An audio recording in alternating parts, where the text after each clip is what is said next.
नमस्कार दोस्तों, मैं एस्ट्रोलॉजर सचिन स्वागत और अभिनंदन करता हूं अपने सभी प्रिय दर्शकों का। साल का पहला दिन उम्मीद से भरा होता है। हर व्यक्ति चाहता है कि उसके साल की शुरुआत बहुत ही बेहतरीन हो, जानदार हो, शानदार हो। तो आइए जानते हैं साल 2022 की शुरुआत यानी 1 जनवरी 2022 कैसा बीतेगा आपकी राशि के लिए। हम बात कर रहे हैं 1 जनवरी 2022 की और यह जानकारी चंद्र राशि और नाम राशि पर आधारित होगी। सबसे पहले तो आपको साल 2022 के पहले दिन की बहुत बहुत ढेरों शुभकामनाएं और चैनल को सब्सक्राइब करें, बेल आइकन के बटन को दबाएं, फेसबुक और इंस्टाग्राम पर हमें फॉलो करें और साथ में नीचे दिए गए थैंक्स के बटन पर जाकर थैंक्स करें। आपके थैंक्स से हमारा मनोबल और ऊंचा होगा अगर वीडियो आपको अच्छी लगती है तो। अब हम बात कर रहे हैं 1 जनवरी की। तो 1 जनवरी के पंचांग को जानते हैं, संक्षिप्त यानी छोटे लघु पंचांग को जानते हैं। सूर्योदय होगा 7:12 AM पर, सूर्यास्त होगा 5:35 PM पर। तिथि है त्रयोदशी 7:17 AM तक और नक्षत्र रहेगा ज्येष्ठा। योग रहेगा गंड, वार रहेगा शनिवार, पक्ष रहेगा कृष्ण पक्ष। चंद्र राशि वृश्चिक 7:18 PM तक। उसके बाद धनु राशि और सूर्य राशि रहेगी धनु। अभिजीत मुहूर्त है 12:09 PM से लेकर 12:44 PM तक। राहु काल है 9:48 AM से लेकर 11:06 PM तक। राहु काल या शुभ समय का ये जो समय है या अन्य जो लघु पंचांग की जानकारी है वो आपके देश और प्रदेश के अनुसार कुछ मिनट ऊपर नीचे हो सकती है, इस बात का विशेष ध्यान रखिएगा। अब हम बात करते हैं उनकी जिनका 1 जनवरी को जन्मदिन है, ढेरों शुभकामनाएं। अब चीजों को ध्यान से सुनते जाइएगा। आज मासिक शिवरात्रि का दिन है। ध्यान से देखें 1 जनवरी को बनने वाली कुंडली को। ये कुंडली आपके समक्ष है। तो शुक्र और सूर्य जो बैठे हुए हैं वो बैठे हुए हैं आप लग्न में, और बुध और शनि जो बैठे हुए हैं वो बैठे हुए हैं द्वितीय भाव में, और गुरु जो बैठे हुए हैं वो बैठे हुए हैं तृतीय भाव में। राहु जो है वो है छठे भाव में, और केतु, मंगल और चंद्रमा जो बैठे हुए हैं वो बैठे हुए हैं 12वें भाव में। तो ये एक कुंडली है और इस कुंडली के आधार पर आप समझ पाएंगे कि ग्रहों की स्थिति क्या है। लेकिन ये हर राशि के लिए जब हम गणना करेंगे, आपको बताएंगे कि अलग अलग राशियों के बारे में, तो वहाँ पर भी हम आपको आपकी राशि की कुंडली दिखाएंगे। वहाँ पर आप उसको और बेहतर तरीके से समझ पाएंगे। तो आपने ध्यान से देखा अपनी कुंडली को। अब इसमें एक चीज और भी देखने वाली है कि इस कुंडली में काल सर्प दोष का निर्माण हो रहा है, यानी कि यह साल की शुरुआत काल सर्प दोष के साथ में होगी।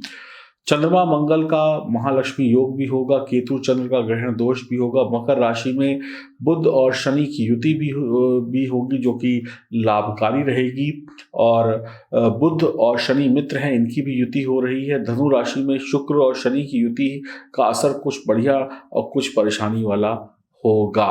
तो ये ग्रहों की स्थिति है। ये जो आपने कुंडली देखी ये धनु राशि की कुंडली बनी हुई है, लेकिन आपकी जब राशि की बात करेंगे तो आप अपनी राशि की कुंडली को देखिएगा। अब राशि के अनुसार जानते हैं कि किसको क्या मिलने वाला है। तो आपकी राशि के लिए पहला दिन क्या लेकर आ रहा है साल 2022 का, ये जानते हैं। हम बात करेंगे मेष राशि की। अब ध्यान से देखिए मेष राशि वाली अपनी गोचर कुंडली को। तो मेष राशि वालों के लिए कुंडली क्या बन गई। राहु जो है वो बैठे हुए हैं द्वितीय भाव में, धन भाव में। केतु चंद्र और मंगल बैठे हुए हैं अष्टम भाव में। शुक्र और सूर्य की युति हो रही है नवम भाव में, और बुध और शनि की युति हो रही है दशम भाव में, और गुरु जो बैठे हुए हैं लाभ भाव में बैठे हुए हैं। तो कुल मिलाकर स्थिति अच्छी रहेगी, लेकिन कुछ परेशानियां भी लेकर आएगा साल का पहला दिन। हम बात यहाँ पर मेष राशि वालों की कर रहे हैं। तो मेष राशि वाले ध्यान से अपनी गोचर कुंडली को समझ लें। तो धन भाव में राहु और अष्टम भाव में केतु, यानी कि बन गया काल सर्प दोष। अगर आपकी गोचर कुंडली में भी काल सर्प दोष है, यानी जो जन्म के समय आपकी कुंडली है, अगर वहां पर भी काल सर्प दोष है तो आप उपाय जरूर करिएगा काल सर्प दोष का, नहीं तो परेशानियां हो सकती हैं। काल सर्प दोष का बुरा क्या प्रभाव पड़ सकता है आपके जीवन में जब राहु धन भाव में और केतु अष्टम भाव में होंगे। तो इस काल सर्प दोष को बोलते हैं कुलिक नामक काल सर्प दोष का निर्माण होगा। आपको अपमान का सामना करना पड़ सकता है, पुत्र संतान से समस्या पैदा हो सकती है, परेशानी हो सकती है। पिता पुत्र, माता पुत्र का तनाव या परिवार में कलह का कारण पुत्र की वजह से हो सकता है।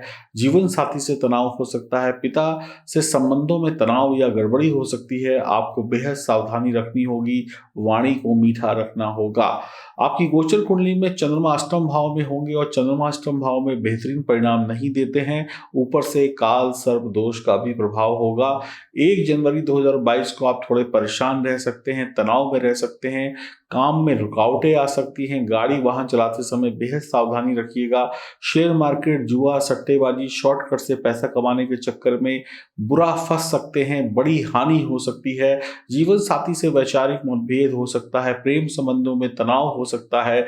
कमर के निचले हिस्से में, खासकर टांग में कोई दिक्कत, परेशानी, चोट लगना या कोई पुराना रोग उभर के आ सकता है।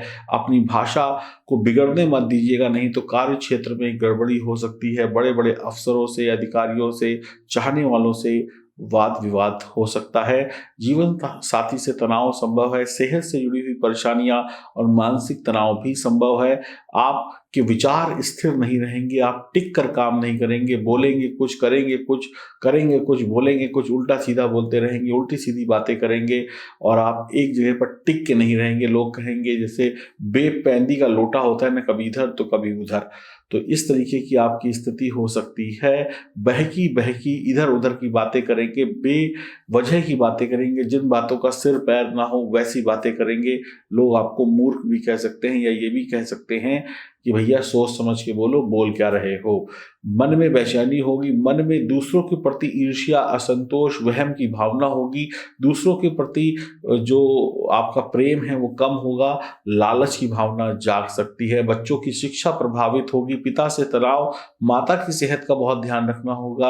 आपको नजर तक लग सकती है आज के दिन। कमजोर दिल के आप इंसान होंगे और रात्रि में दूध बिल्कुल मत पीजिएगा। माता के आशीर्वाद से काम बनेगा। काल सर्प दोष की शांति आपको करानी चाहिए। देखिए यहाँ पर 2 शर्तें हैं। अगर सिर्फ गोचर कुंडली में काल सर्प दोष बन रहा है तो आप भगवान शिव की आराधना करें और हनुमान जी की उपासना करें। नाग नागिन के जोड़े को तांबे के, चांदी के लेकर आप जल प्रभावित कर सकते हैं या किसी शिवलिंग पे चढ़ा सकते हैं। इससे आपको थोड़ी राहत मिल जाएगी। और यदि आपकी जन्म कुंडली में भी काल सर्प दोष बना हुआ है और यहाँ वर्तमान में भी बन रहा है और एक नए साल की शुरुआत है, तो मैं आपसे यही कहूँगा कि इधर उधर की बातों पे ध्यान मत दीजिएगा। या तो 14 मुखी रुद्राक्ष पहन लीजिएगा या 7 मुखी रुद्राक्ष पहन लीजिएगा या फिर त्र्यंबकेश्वर महाराष्ट्र में जाकर विधिवत पूजा कराइएगा काल सर्प दोष की। और हो सकता है पितृदोष भी हो सकता है आपको नारायण नाग बलि भी करानी पड़ जाए। ये शर्त है कि अगर जन्म कुंडली में भी काल सर्प दोष है और आपने त्र्यंबकेश्वर जाकर पूजा नहीं कराई है तो मैं आपको कराने की सलाह दूंगा। वहां जाइएगा, वहां पर आपको विधिवत जानकारी मिल जाएगी। और अगर आप में से कुछ लोग चाहते हैं कि हम आपको बताएं कि आपकी कुंडली में काल सर्प दोष है कि नहीं है, उससे क्या परेशानी है, क्या लाभ है, तो आप दिए गए नंबरों पर संपर्क कर सकते हैं। घबराने की आवश्यकता नहीं है। ये तो सिर्फ एक पहले दिन की बात थी, लेकिन कहते हैं पहला दिन शुभ हो जाए तो सब कुछ शुभ हो जाता है। लेकिन थोड़ी सी राहत की बात ये भी रहेगी कि बृहस्पति 11वें भाव में बैठे होंगे तो इन सब तनावों के बीच में भी कहीं ना कहीं लाभ, धन लाभ की स्थिति बनी रहेगी। कहीं ना कहीं देवगुरु बृहस्पति आपको बचाते रहेंगे। आप गलतियां करते रहेंगे, गुरु आपको बचाते भी रहेंगे। और इसके साथ साथ सबसे अच्छी बात ये भी है कि चंद्र और मंगल का महालक्ष्मी योग भी बन रहा है अष्टम भाव में, तो कहीं ना कहीं से थोड़े बहुत धन प्राप्ति के योग भी बनेंगे। उल्टे सीधे काम अगर आप नहीं करते हैं तो बहुत ध्यान रखिएगा 2 बातों का। एक तो अपने जीवन साथी से रिश्ते मत बिगाड़िएगा और मौज मस्ती ज़्यादा मत करिएगा। नए साल का दिन है तो पता चला अय्याशी में पैसा उड़ा दें या अय्याशी में इधर उधर घूमने फिरने चले जाएं। अपने जीवन साथी से विश्वासघात मत करिएगा। और कई बार व्यक्ति को यहाँ पर देखा गया है कि अष्टम भाव में होता है, व्यक्ति मौज मस्ती में वाहन तेज चलाना, नशे वशे को करके अपने सर पर आफत मोल ले लेता है। तो ऐसी गलतियों से बचिएगा। मैंने आपको कहा दिन आपका उतना अच्छा नहीं है, लेकिन फिर भी आप कोशिशों से इसे बेहतरीन बना सकते हैं। और गलतियां ना करना और ईश्वर की भक्ति करना और माता पिता का आशीर्वाद लेना ही आपका सबसे बड़ा उपाय होगा। तभी आप काल सर्प दोष के अशुभ प्रभावों से बच पाएंगे और चंद्रमा के अष्टम भाव में बैठने से बच पाएंगे। और अगर सावधानी रखी तो बहुत अमंगल नहीं होगा। घबराइए नहीं, एक अच्छा दिन भी बनाया जा सकता है। ग्रह सितारों ने बुरा बना दिया थोड़ा बहुत, लेकिन आप अपनी मेहनत और अपने कर्म से दिन को बेहतर भी बना सकते हैं। इस बात को भी आप अपने स्मृतियों में यानी अपने दिमाग में रखिएगा। डरने की आवश्यकता नहीं है। एक दिन बुरा हो सकता है, लेकिन आगे आने वाले वक्त में आप खुशियां भी पाएंगे। बस दो बातों का ध्यान, काल सर्प की शांति करा लीजिएगा।